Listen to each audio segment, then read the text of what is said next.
तो दोस्तों, एक और नया दिन और मैं बलजीत परमार हाजिर हूँ एक नई कहानी, एक नया किस्सा लेकर। आज आपको लेके चलते हैं मुंबई के पुराने अंडरवर्ल्ड की तरफ, जब एक इलाके में अपनी धौंस जमाने के लिए गैंगस्टर खतरनाक हथियारों से अंधाधुंध गोलियां बरसाते थे, लेकिन उनका इरादा किसी को मारना नहीं होता था, लेकिन डराना होता था, ताकि उस इलाके में उनकी दहशत बनी रहे और पैसे की कमाई होती रहे। होटल वाले, रेस्टोरेंट वाले, बार वाले उनको पैसा देते रहे, लेकिन जिन हथियारों का इस्तेमाल होता था उसको देख के सबकी होश उड़ जाती थी। AK-47 जैसे हथियार उस जमाने में, मैं अर्ली 90s की बात कर रहा हूँ, 91-92 की, 90, 91, 92, वो 3 एक साल AK-47 का दौर चला था, जो 88 में अशोक जैसी को मारने में इस्तेमाल की गई थी। 93 में तो AK-56 आ गई थी, जो संजय दत्त के पास मिली थी, लेकिन उसके पहले का जमाना AK-47 का था। बहुत गैंगस्टर्स ने पता नहीं कहाँ से ये मंगवाई और अपने कारिंदों को दे दी, जो लेके घूमते थे अपनी टैक्सियों में, गाड़ियों में या मोटरसाइकिल के पीछे। एक वो क्रिकेट बैग किस्म का लंबा बैग रखते थे और उसमें AK-47 रख के घूमते थे।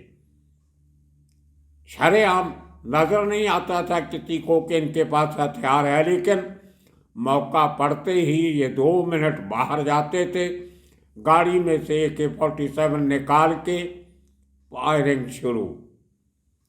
और कई बार तो बहुत लोग मरते मरते बचे। 2 इंसिडेंट मुझे अच्छी तरह याद हैं, जब मैं डेली अखबार में काम करता था, और दोनों ही जो मालिक थे वो मुझे जानते थे, जिनकी बार या रेस्टोरेंट पे इस किस्म का हमला किया गया। पहला इंसिडेंट आपको सुनाते हैं मेघराज बार का, घाटकोपर। बहुत बहुत बड़े लेवल पे वो बार चलती थी, सिर्फ इसलिए नहीं कि वो बार थी, इसलिए कि वो एक नाइट स्पॉट भी था जहाँ पे स्ट्रिपटीज का शो होता था। मुंबई में उस समय सिर्फ 2 ही जगह पे स्ट्रिपटीज होती थी। कोलाबा में बहल जो था, वो मेन, जो कोलाबा की मेन रोड है, पुलिस स्टेशन से हार्डली 150-200 गज की दूरी पे, वहाँ पे उसका स्ट्रिपटीज का शो चलता था। 3-4 शो रात को चलते थे, 40-40 मिनट, 45 मिनट के, और लाइन लगी रहती थी देखने वालों की, क्योंकि अपने आप में बहुत एक्सक्लूसिव शो होते थे। मुंबई में डांस बार बहुत थी, बार गर्ल्स वाली बार बहुत थी जहाँ पे लेडीज सर्विस होती थी, लेकिन स्ट्रिपटीज के लिए लोगों के लिए 2 ही बड़े अड्डे थे, ब्लू नाइल कोलाबा और मेघराज घाटकोपर। और ये मेघराज घाटकोपर में आपको हैरानी होगी सुन के, ये बिल्कुल नज़दीक था छोटा राजन के तिलक नगर के इलाके, उसी रोड पे। अगर अंदर से कोई रास्ता होता तो 100 गज की दूरी भी नहीं होती थी छोटा राजन के घर की और मेघराज की। और मेघराज इसलिए भी मशहूर था कि उसके बगल में कब्रिस्तान था, शमशान भूमि थी, और उससे सटके ये मेघराज बार, जहाँ दिन में भी लोग जाने से डरते हैं, लेकिन रात को वहाँ मेला लग जाता था।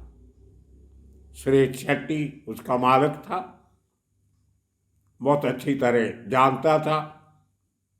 कोई 2 नंबर का काम नहीं, कोई इलीगल नहीं, उसके पास परमिशन थी, पुलिस का लाइसेंस था, और अच्छा पढ़ा लिखा लड़का था, बहुत सलीके से बात करता था, यंग लड़का था, और दोस्तों की मेज़बानी बहुत अच्छी तरह करता था।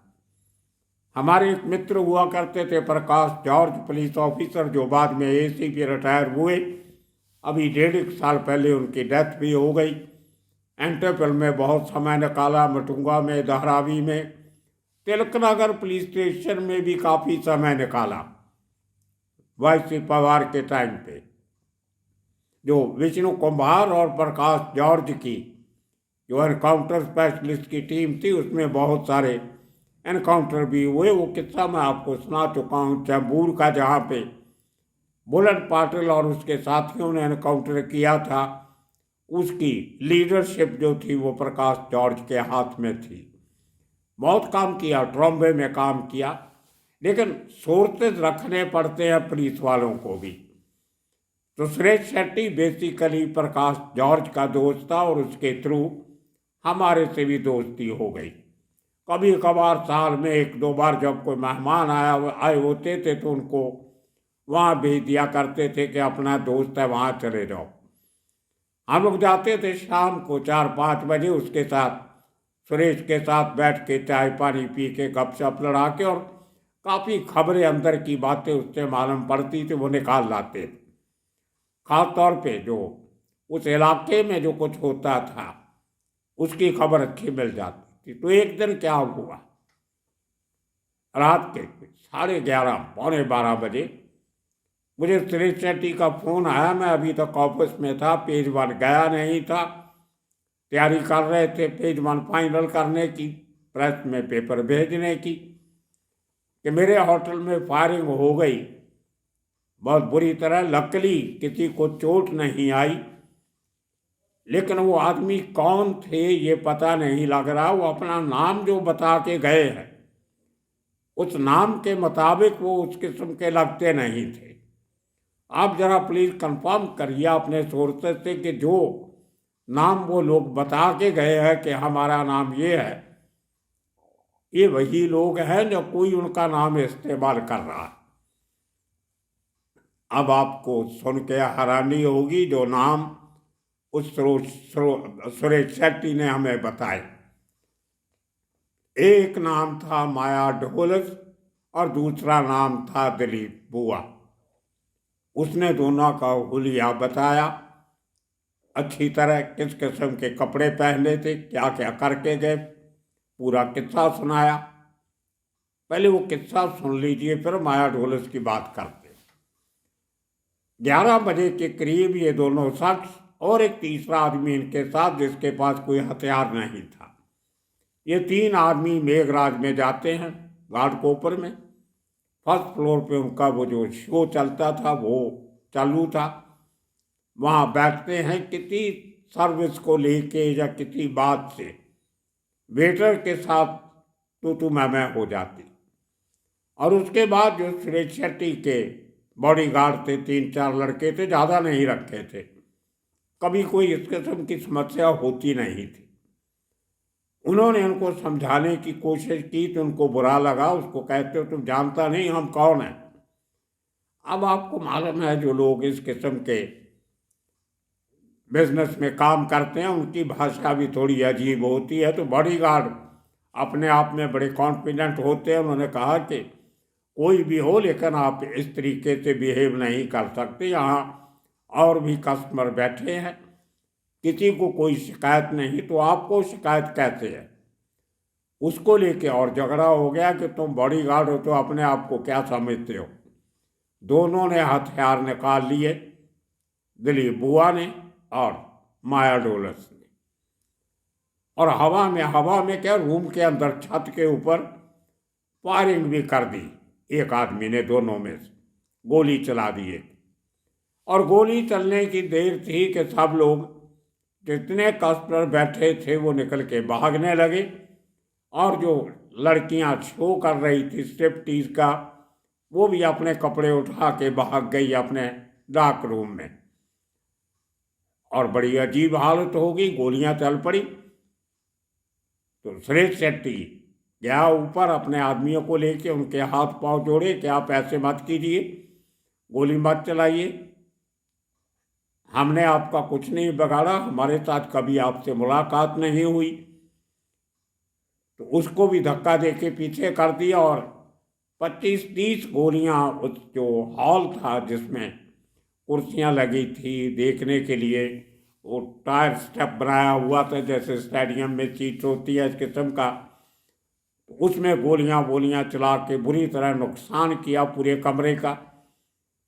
और जाते हुए उसको कहते हैं कि मेरा नाम माया ढोलस है और ये मेरा साथी दिलीप बुआ है, आगे से किसी से बदतमीजी करने के पहले नाम पूछ लिया करो। और वो तीनों आदमी चले जाते हैं। तीसरा आदमी कौन था उसका कोई पता नहीं, उसने कोई गोली नहीं चलाई। वो जो शायद उनका ड्राइवर होगा, गाड़ी में साथ में आया होगा, या कोई दोस्त होगा बाहर से आया होगा, कोई किसी और स्टेट का या किसी और शहर का होगा, तो फैक्ट्री ऐसे लोगों के साथ कोई शरीफ आदमी तो जाता नहीं। और वो लोग वहाँ से चले जाते हैं। जाते हुए मेन गेट जो नीचे था ग्राउंड फ्लोर पे जहाँ रेस्टोरेंट चलता था, उसके गेट के ऊपर भी गोलियां चला के चले गए। और मैंने अपने पुलिस के सोर्सेस को फ़ोन किया कि इस किस्म की हुलिये की इतनी हाइट, इस किस्म की बॉडी, इस किस्म का बातचीत करने का तरीका, इस किस्म का हुलिया क्या ये माया डोलत से और दिलीप बुआ से मिलता है। तो तीनों चारों सोर्सेस ने कहा कि वो दोनों हैं तो ऐसे ही हैं, लेकिन इस किस्म की हरकत कभी उन्होंने की नहीं। तो अब देखना पड़ेगा, इंक्वायरी करते हैं। तो जब लोकल पुलिस, घाटकोपर पुलिस वहाँ पहुँचती है, गोलियां चलनी, हबड़ा धपड़ी हो गई, लोगों ने सुना। हालांकि उसके आसपास कोई आबादी वाली बात नहीं थी, वो झाड़ था, एरिया था, बीच में एक ही वो मेघराज की कंस्ट्रक्शन थी। जैसे मैंने कहा पास में क्रीमेशन ग्राउंड था, थोड़ा आगे जाके कुछ छोटी मोटी दुकानें थी और साथ में तिलक नगर। खैर पुलिस आई, उन्होंने पूछा, वही बातें जो मुझे श्री सेठी ने बताई थी उसने पुलिस को बताई।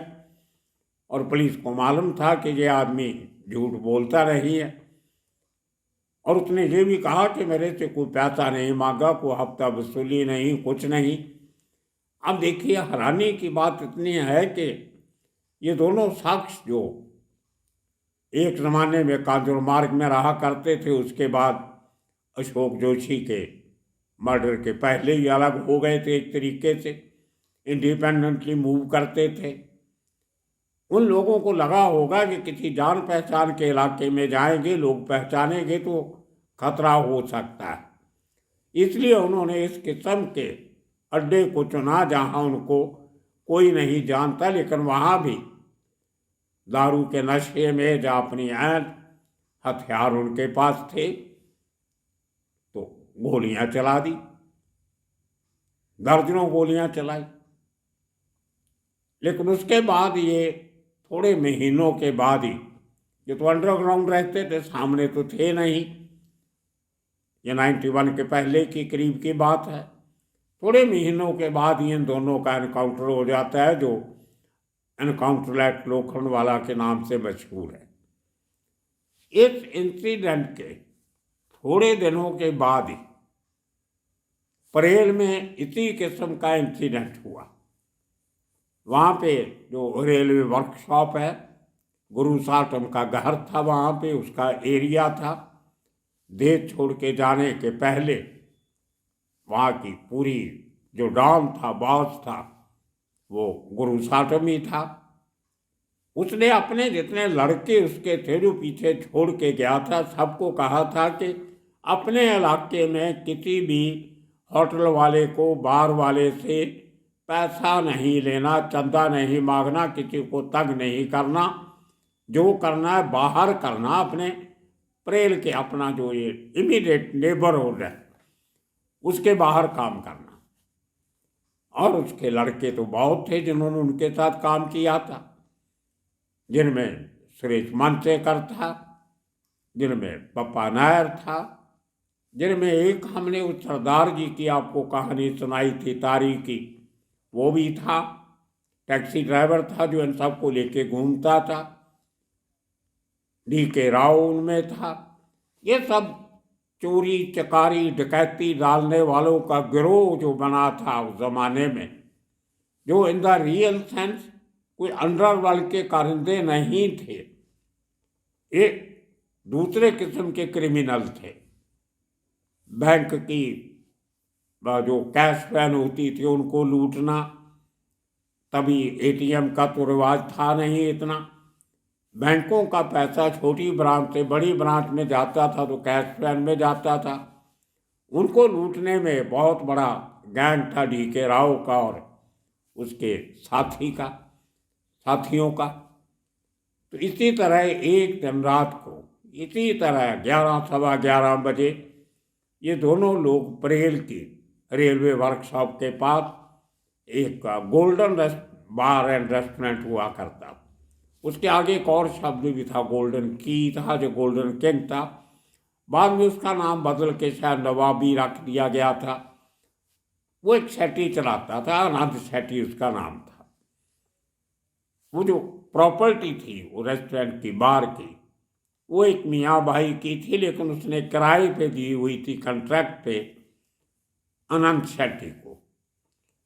उनके आस्ते आस्ते रिश्ते अच्छे हो गए और बाद में कुछ चलते चलते अनंत शेट्टी ने एक मुस्लिम औरत से शादी भी कर ली, अपनी पहली बीवी को तलाक वगैरह दे के। खैर वो उनका आपस का मामला है। और अपना वही उस बार के पीछे वाली बिल्डिंग में वो शेट्टी रहता था, तो खुद काम नहीं करता था, लेकिन आगे उसने चलाने को दे दिया।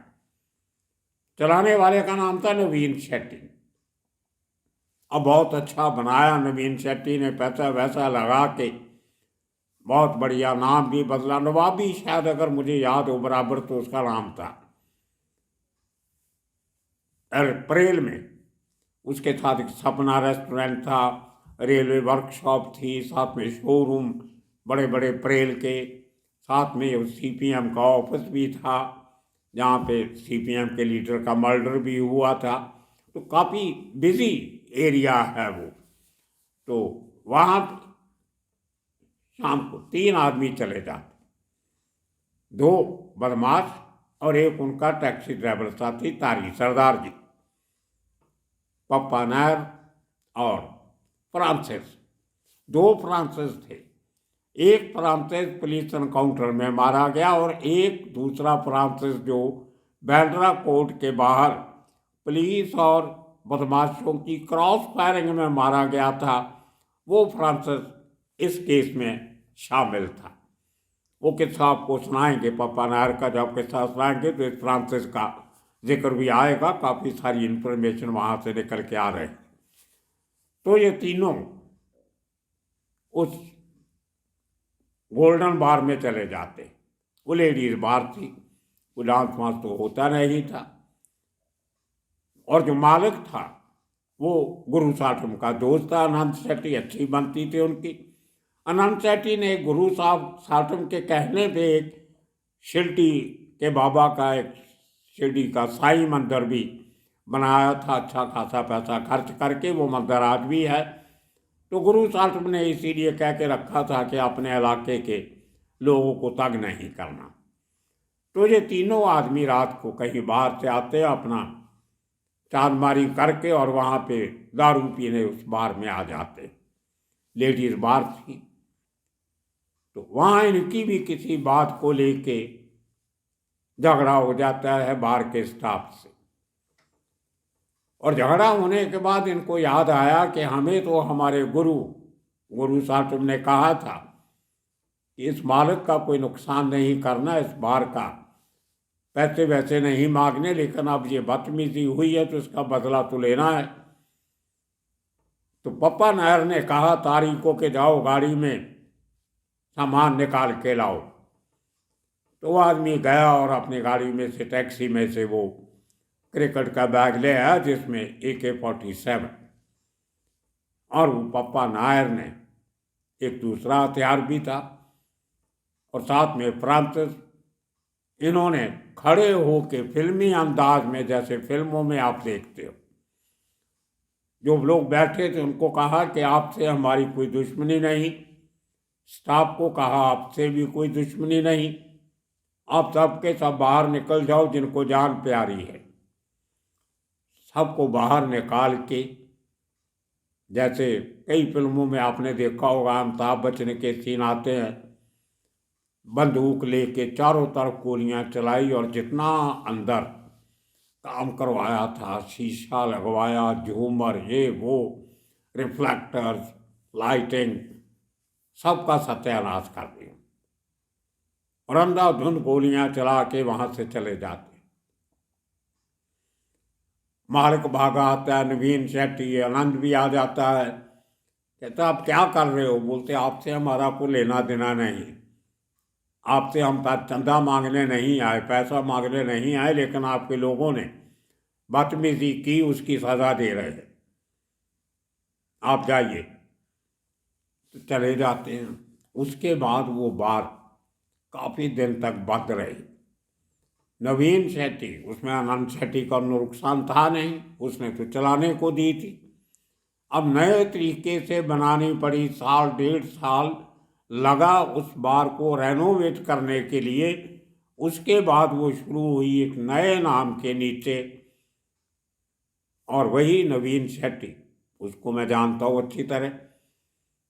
वो मुझे आज जब मैं बात कर रहा था अप्रैल में लोगों से, उन्होंने बताया कि उसने अभी मुंबई के बाहर कहीं एक 11-12 एकड़ में एक रिजॉर्ट बनाया है और मुंबई का ये बार बार का छोड़ के एक नेचर रिजॉर्ट बनाया और बहुत शांति से ज़िंदगी जी रहा है। वहाँ पे बहुत अच्छी बच्चों की फैसिलिटीज़, को जानवर वगैरह रख के, पंछियों का बहुत अच्छा नेचर पार्क का बनाया, जिसमें रहने के कुछ कमरे भी बनाए। तो दोस्तों, ये मुंबई के अंडरवर्ल्ड की अनसुनी कहानियाँ, बहुत से किस्से मुझे लोग बताते थे, जहाँ माया डोलस और दिलीप बुआ ने क्या क्या नहीं किया और छोटे बदमाश क्या क्या करते थे, वो भी हमें मालूम है। लेकिन ये बड़े नाम वाले लोग जिनके पास घातक हथियार थे, AK-47 जैसे गन थी, असॉल्ट राइफल थी, लेकिन किसी बेदोश को नहीं मारा। ये कुछ अंडरवर्ल्ड के असूल भी हुआ करते। ना तो मेघराज में किसी मुलाजिम को तंग किया, नुकसान कर है उसका बहुत सारा, लेकिन बंदा नहीं मारा कोई। तो ये इसी तरह के किस्से कहानियाँ अंडरवर्ल्ड के साथ जुड़े हुए मुंबई के, जैसे जैसे हमारे पास पहुँचते रहेंगे आपको आगे सुनाते रहें।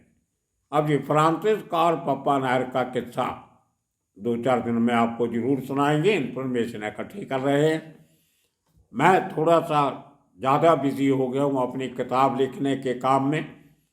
आप लोग ही कहते थे किताब लिखिए, इसलिए कई बार प्रोग्राम मिस भी हो जाता है, क्योंकि जो राइटर आते हैं साथ में बैठ के लिखने वाले, करने वाले, उनके साथ जब एक फ्लो में बात करते हैं तो समय कब निकल जाता है पता ही नहीं चलता।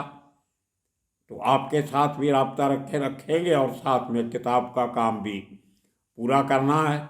तो बीच में कभी एक आध दिन एपिसोड मिस हो जाए तो बुरा मत मानना।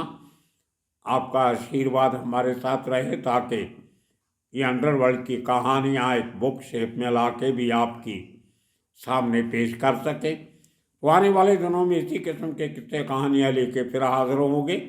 तब तक के लिए आप सबका बहुत बहुत शुक्रिया, धन्यवाद।